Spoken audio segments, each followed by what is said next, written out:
Olá, sagrados, tudo bem com vocês? Eu sou o Gustavo, faço parte do templo. Estou aqui para mais um vídeo. Antes de começar, eu peço que vocês curtem, comentem, compartilhem, se inscrevam no canal.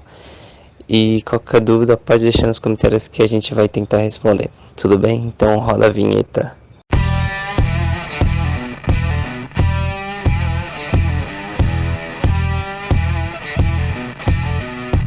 Alô, eu tava minha análise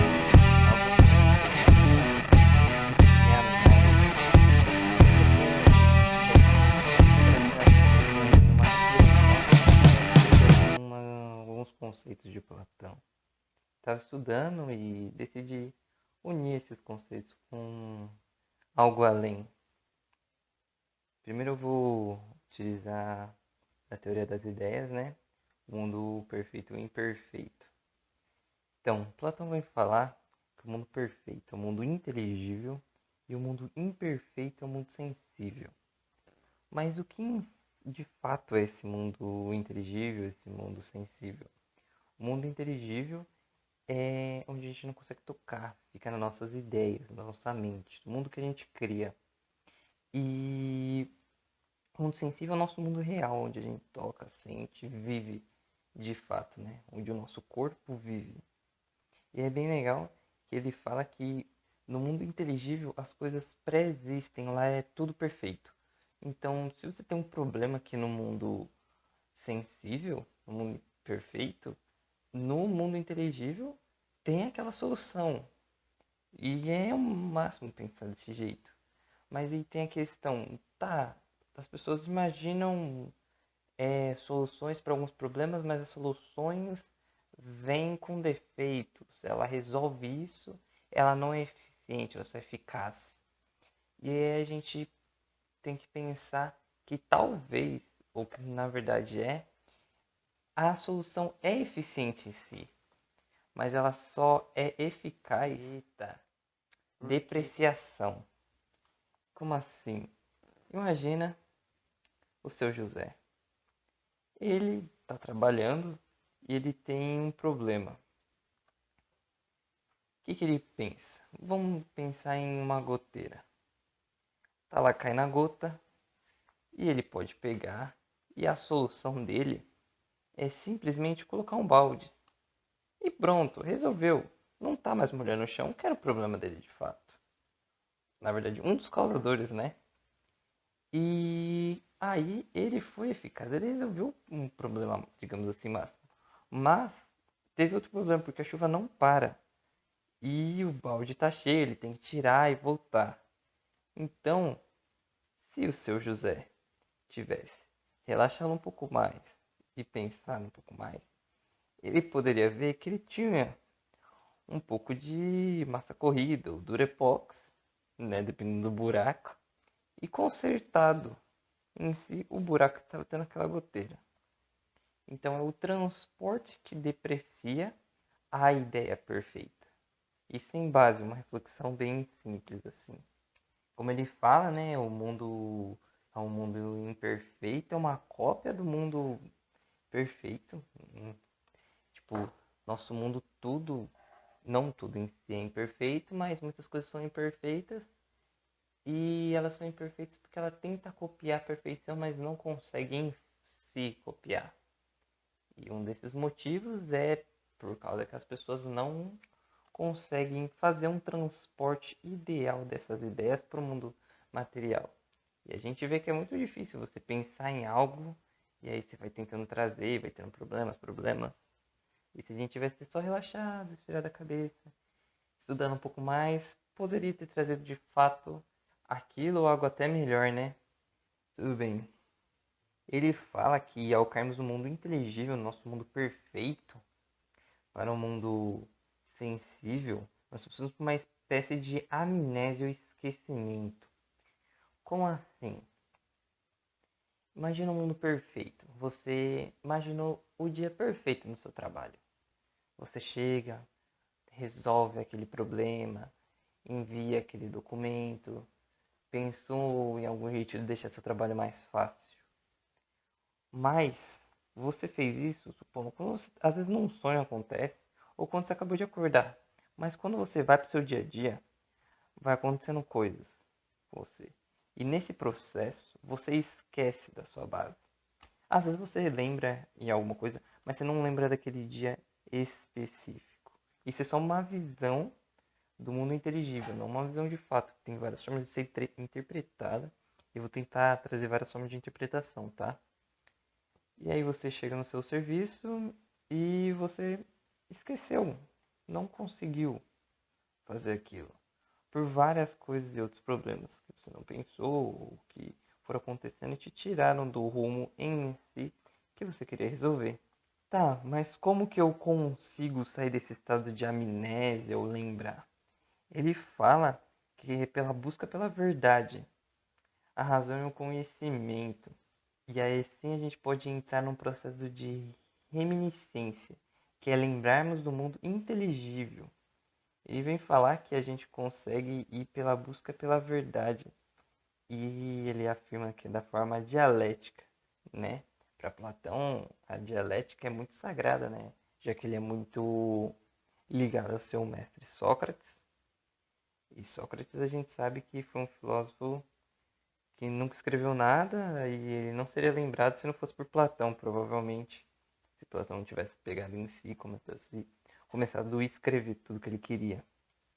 Isso é bem legal de pensar que a busca pela verdade, o processo de reminiscência, você consegue entrar no seu mundo perfeito toda vez que você vai estudando e vai entendendo. E é legal entender o que é essa verdade. Será que é uma verdade absoluta? É a sua verdade? Ou é algo além que a gente não consegue perceber ainda? Talvez seria até um processo de lembrar da nossa alma, da nossa essência divina. Porque se a gente for parar para pensar, o mundo perfeito é o céu. Todo mundo vem falando em paraíso. E a gente reencarna, né? A gente entra nesse mundo e tem esse processo. E a gente se esquece, digamos, do céu. Então, por que a gente não consegue trazer em base assim, o céu para a Terra? Tornar a Terra um segundo céu? Por causa disso, esse trajeto que a gente faz, a gente não se conhecendo bem, não trazendo a verdade em si, e não só entendendo a gente como o contexto geral da Terra, a gente não vai conseguir trazer aquilo que é perfeito pra gente. Eu queria ressaltar aqui uns versículos da Bíblia, bem legal. João 14,6 fala o seguinte: Jesus disse: Eu sou o caminho e a verdade. Ninguém vem ao Pai senão através por mim. Uma análise usando Platão, lembrando que esse versículo foi na última ceia, depois de Jesus ter falado que alguém ia trair eles. Ele fala que ele é o caminho e a verdade. É bem interessante isso, que eu queria ressaltar que em Nag Hammadi foi encontrado, junto com os apócrifos, a, a República de Platão. E a gente estudando um pouco mais, a gente não sabe o que Jesus fez dos seus 12 anos até seus 30 anos.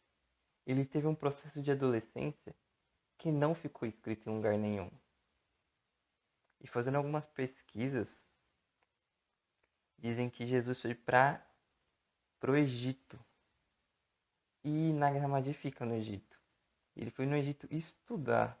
Então é bem legal pensar que pode ser que Jesus estudou Platão.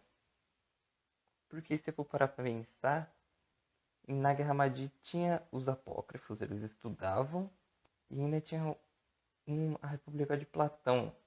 Então mostra que no Egito eles estudavam em si filosofia. E se Jesus foi para lá na adolescência, ele estudou, certeza, ele estudou Platão, um dos maiores nomes daquela época até de hoje. E é bem legal ressaltar que ele fala que ele é o caminho e a verdade, mostrando que, que ninguém vem ao Pai senão através dele. O caminho e a verdade seria o caminho para o céu, pensando que o céu seria um mundo perfeito. E o Pai, se ele é o caminho para o Pai, e se ninguém vem por ele senão pela verdade, então a gente se entende que o Pai fica no céu e ele é a parte do transporte da terra para o céu. Então, seria uma das missões dele foi ser o avatar da terra e trazer muitos conhecimentos. Então a gente pode se entender que ele traz uma verdade para a gente conseguir entrar nesse estado de reminiscência e assim subir ao Pai. Mas não em forma física em si, mas em forma mental, entendendo como é o mundo inteligível, entendendo como seria o processo da sua alma na Terra. E depois queria citar João 14:17, que diz: o Espírito da verdade, de verdade que o mundo não se pode receber, porque não o veem, nem o conhece, mas vós os conheceis, porque habitam convosco e estáis em vós. Ele fala que o Espírito de verdade, na verdade, que o mundo não pode receber. Mas ele explica por que ele não o vem e não o conhece. O que você não conhece? Seria em si um conhecimento da verdade, do caminho, o oculto? Se a gente for parar para pensar, o plano espiritual em si é um oculto para a gente. A humanidade toda fica estudando e tentando provar diversas vezes Deus, provar espíritos e tentar entender. Seria um oculto, não é uma verdade ainda para eles. E Jesus vem falar aqui que a gente não vê porque a gente não consegue entender a verdade em si. É bem legal pensar nisso. Que nem falam que é um conceito protestante, cristão. Jesus vai voltar no céu com as trombetas. E é bem legal pensar que se acontecesse isso, as pessoas veem Jesus no céu, todo mundo. E ele falasse em todas as línguas ao mesmo tempo. Todo mundo que ele falasse, a pessoa entendia. Pode ter certeza que alguma pessoa, pelo menos uma, vai pensar que ele não é Jesus.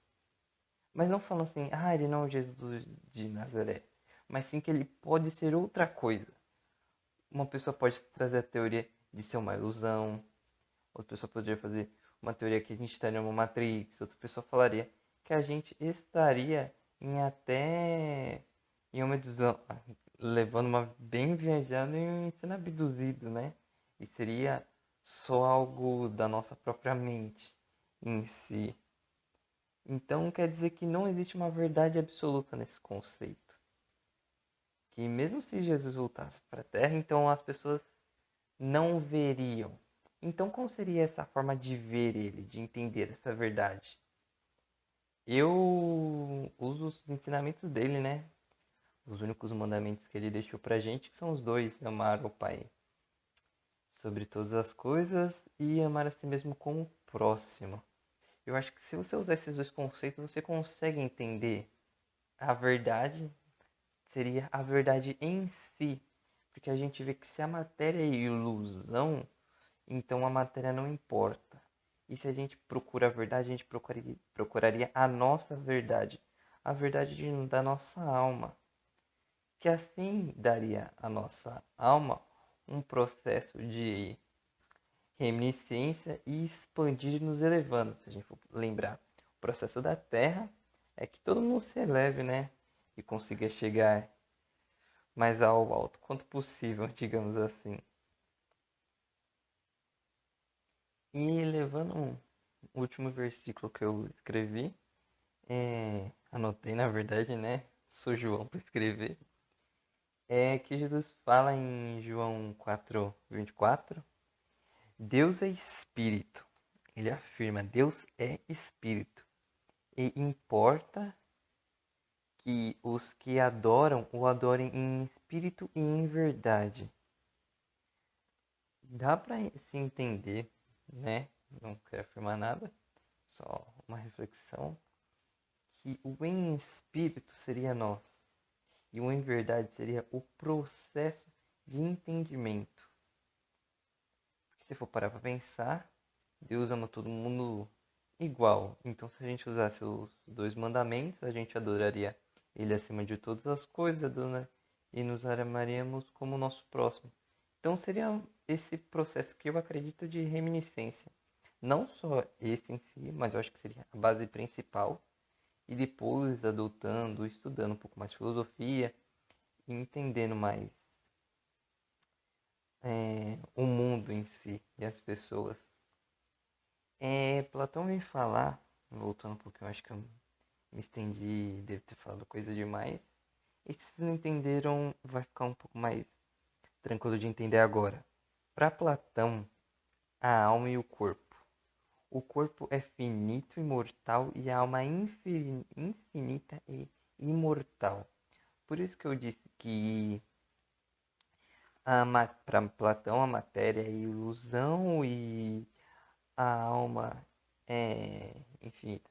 Porque a matéria a gente vai ter e não vai ter em si, porque, como diria o Eduardo Marinho, todo patrimônio que a gente tem, quando a gente morre, fica. Então, o sentido da vida não é patrimônio. Então, a gente entende que a matéria é ilusão. E tudo que a gente leva são as coisas boas que a gente faz. Se eu não me engano, foi isso que Charlie Brown Jr. fala. Então, a gente entende que a alma é atemporal. E a gente entende que, expandindo um pouco mais, se ela é atemporal, ela vem de uma dimensão atemporal. Então, a gente entende que o reino dos céus, ou o mundo espiritual, é atemporal. Isso explicaria Deus, que é atemporal. Ele está além dessa dimensão, além desse tempo. O tempo e espaço se criou aqui, nosso mundo imperfeito, mas ele, em essência, o mundo, digamos, a primeira dimensão dele, né, é atemporal e perfeita. A gente só está nesse processo tentando evoluir em outra dimensão. Eu vou agora falar que Platão, como ele entende a alma, ele divide em três partes: a apetitiva, a irascível e a racional. O que é a apetitiva? A apetitiva é a parte da alma que é a busca pela sobrevivência. Eu preciso comer. Então, ele é a necessidade carnal. Digamos que seria a necessidade animal do ser. Porque a gente sabe da evolução, a gente tem o traço animal. Então, a gente tem a carne, tem a matéria, precisa existir, precisa buscar energia de alguma forma. Que, na minha visão, é a consciência animal, a parte apetitiva. A consciência bestial do ser humano, que a gente for ver, com os gregos, eles retratavam uma parte assim, dessa parte desse conceito apetitivo de alma, quando eles iam falar do, se eu não me engano, faunos, que tinham chifres enormes e eles faziam aquelas estátuas e o falo deles estava ereto, mostrando que ele estava sucumbido à carne. Ele não tinha esse controle sobre ela. E se a gente for ver as estátuas gregas, outras, né, mostra que os gregos, o falo dele está normal, não está ereto, significando que ele não está subjugado sobre a carne, entendeu? Significando que ele está além disso, ele está além da consciência animal. É bem legal perceber essa parte das duas estátuas e como que eles viam já o ser humano naquela época, dividido entre forma besta e forma consciente. Depois tem a segunda parte, é a irascível, que é responsável pelo sentimental. Seria o sofrimento, a tristeza, a felicidade. Seria a inveja, o orgulho. E eu vejo isso também de uma forma como o ego. Seria o ego em si, tudo ali, todo sentimento de ego. Não que o ego seja ruim. Mas o ego excessivo, o hiperego é narcisismo, né? E isso é horrível. Despreza outra pessoa aí. Entre outros assuntos que eu não tenho tanta propriedade para falar. E eu considero o irracível como subconsciente, já que ele trata do ego. E depois a gente vê, por última parte, que é a parte racional, a parte superior responsável pela consciência. É bem legal que é de lá que vem o nosso mundo inteligível, né? É lá onde pensa. É a parte responsável pelo conhecimento, onde eu considero que a nossa consciência em si, onde eu considero que seria a parte que a nossa alma consegue despontar e falar em si. E essa parte racional que te deixa no processo de reminiscência. Então, quanto mais você vai buscando, quanto mais você vai entendendo, mais conhecimento você vai ter. E isso até consegue se comprovar com você pegando pessoas que estudam várias religiões e você vê que o processo não só psicológico da pessoa é bem aberto, como também é a parte energética, né? Mostrando que quanto mais você busca a verdade, quanto mais você não se fica, você se prende menos àquele sentimento de apego e de conforto. Não que o conforto seja ruim, mas a mediocridade em não evoluir pode ser nocivo pra gente. E eu julgo essa parte racional como a consciência. E se a gente for pegar e lembrar que a gente tem 93% do nosso cérebro é, digamos, subjugado, né, controlado pelo inconsciente, 3% é controlado pelo consciente, dá pra se entender que isso consegue se aplicar em fato em a gente, que a gente ainda é muito subjugado pelos sentimentos. A gente pode ver que quando você tem um processo sentimental muito forte, é muito difícil as pessoas conseguirem respirar, soltar e entender e levar a parte do psicológico à frente, não deixar ser impulsivo.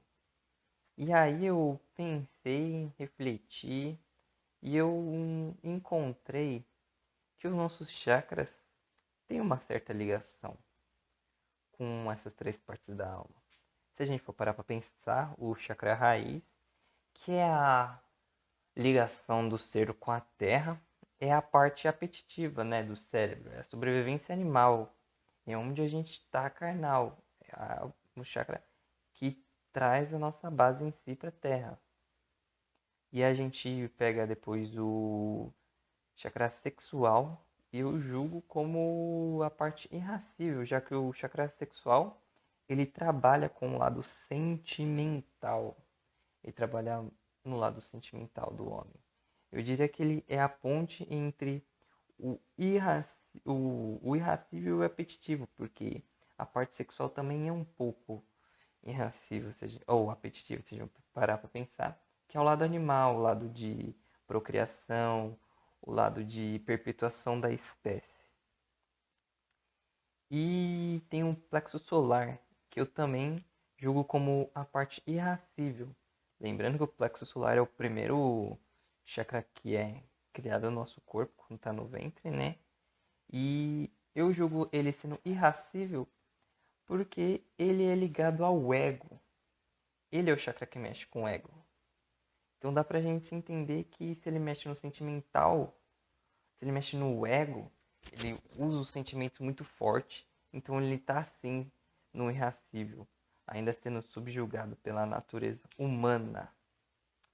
E a gente agora vai pro chakra do coração, que eu já julgo sendo parte racional do ser, porque o chakra do coração, como falam, é a morada de Deus, é onde a nossa alma habita, que é a essência do Pai em si toda, que está lá e pouco a pouco vai sendo despertada, já que a nossa alma está lá e teve o processo de esquecimento e entra a nossa personalidade, nosso ego, para ajustar a essência maior com a personalidade atual carnal. Depois a gente vai pro chakra da garganta, né? que vai como um racional, a parte racional da alma. E é bem legal pensar que essa parte, a gente lembra que Platão era muito ligado à filosofia dialética e para ele a fala é muito sagrada.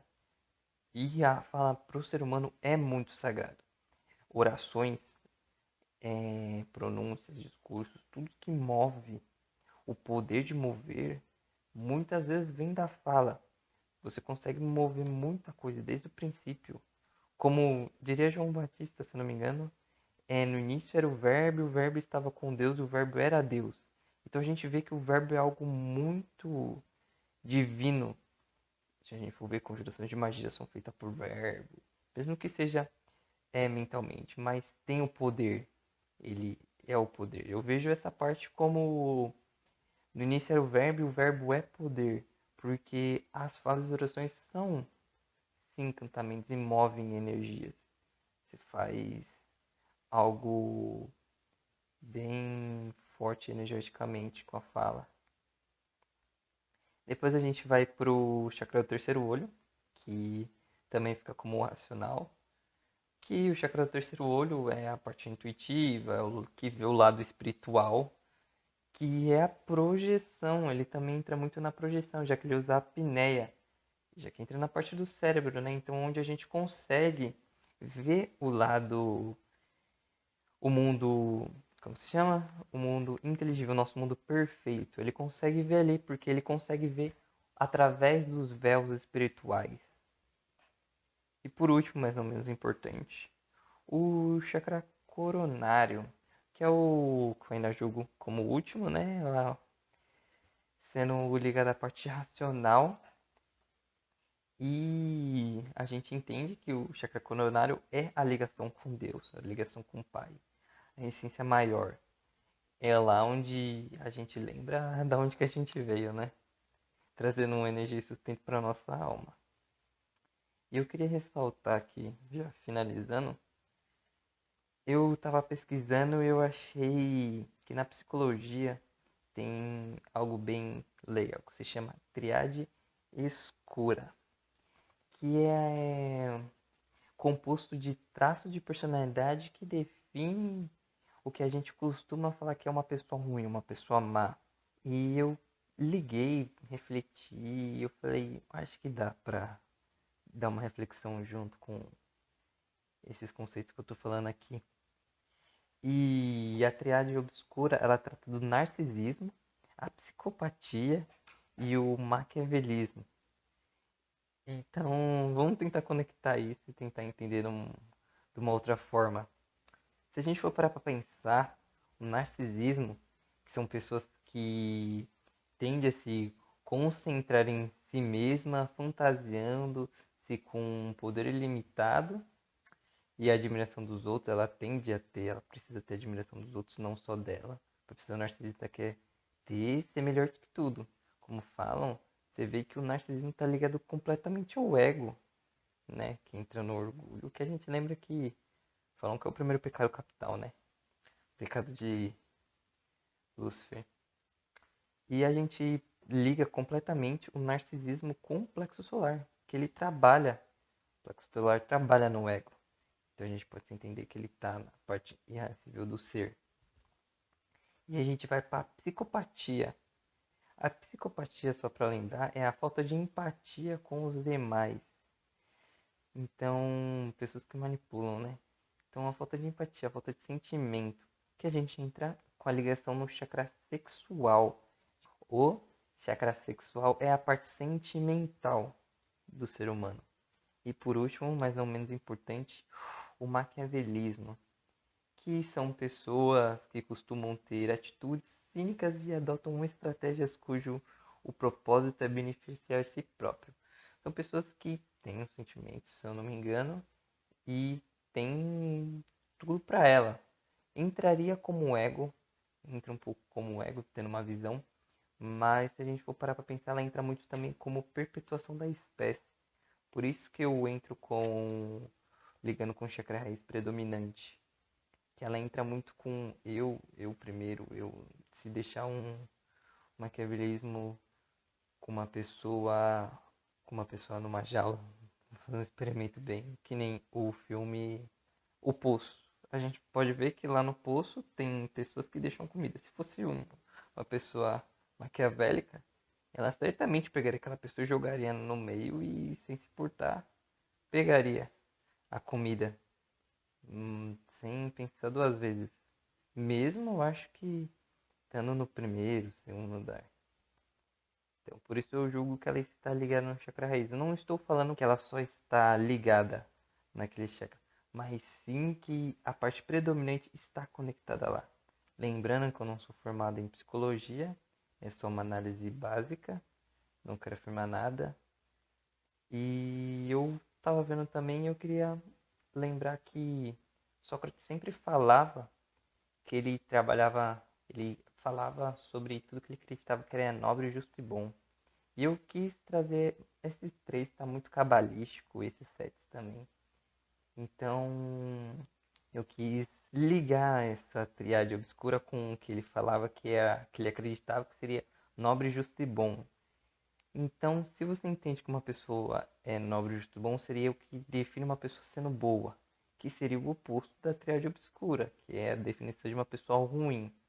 Então, a gente pode se entender que ele fala que seria nobre, justo e bom, a gente pode pegar o lado oposto. E a minha conexão de cada um é que o maquiavelismo é oposto ao nobre.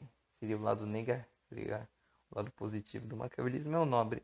Por quê? Porque ele é nobreza, ele não tem nada cínico, ele mostra em si aquela honra e mostra confiança, coisa que você não vai ter muito em uma pessoa maquiavélica. Não falando que os outros você não vai ter, óbvio que você vai ter, mas são de formas diferentes. Depois no justo, eu liguei ao narcisismo. O narcisismo por quê? Porque o narcisismo é o puro ego, né? Então ele fala que ele é melhor que você e pronto, e ele quer tudo melhor que você e quer te subjugar. E quer que você admire ele como fosse um deus. E o justo já fala diferente, eu sou justo, eu sou igual a você. Eu sou humilde. Humildade é justiça, humildade é ser igual a outra pessoa, não é ser inferior. E por último, mas não menos importante, o psicopata eu juntei com o bom, já que o psicopata é a falta de sentimento e o bom é aquele que tem a empatia em si, né? Aquela pessoa boa. Lembrando que essa triade eu só fiz algumas ligações, eu não estudei a fundo. No futuro eu posso até fazer um estudo e falar. E esse foi uma reflexão rápida que eu quis fazer e mostrar para vocês sobre meus estudos. Então, se tiverem alguma dúvida, é só escrever nos comentários, eu vou tentar responder. Ideias para o próximo vídeo também estou aceitando. E por enquanto é isso. Se vocês acharam que eu falei alguma coisa errada, por favor, comente. E vamos sempre continuar tentando evoluir e trazer uma nova visão à Terra, né? Trazer o nosso mundo inteligível para o nosso mundo sensível, trazer a nossa essência maior para a Terra, né? Despertar a nossa alma e entender qual era o nosso processo antes de vir para a Terra, o que a gente tinha pedido antes de vir. Eu acho que quando a gente consegue buscar a nossa verdade, entender a nossa verdade em si, a gente lembra qual é o nosso propósito que a gente pediu para vir para a Terra e qual que seria a nossa parte do mundo inteligível que a gente queria trazer para cá. Porque não adianta nada a gente só pensar, lembrar de algo bom, de algumas coisas boas para melhorar, mas não melhorar. A gente precisa ter a ação. Tudo bem, pessoal? Com tudo eu me despeço e até o próximo vídeo.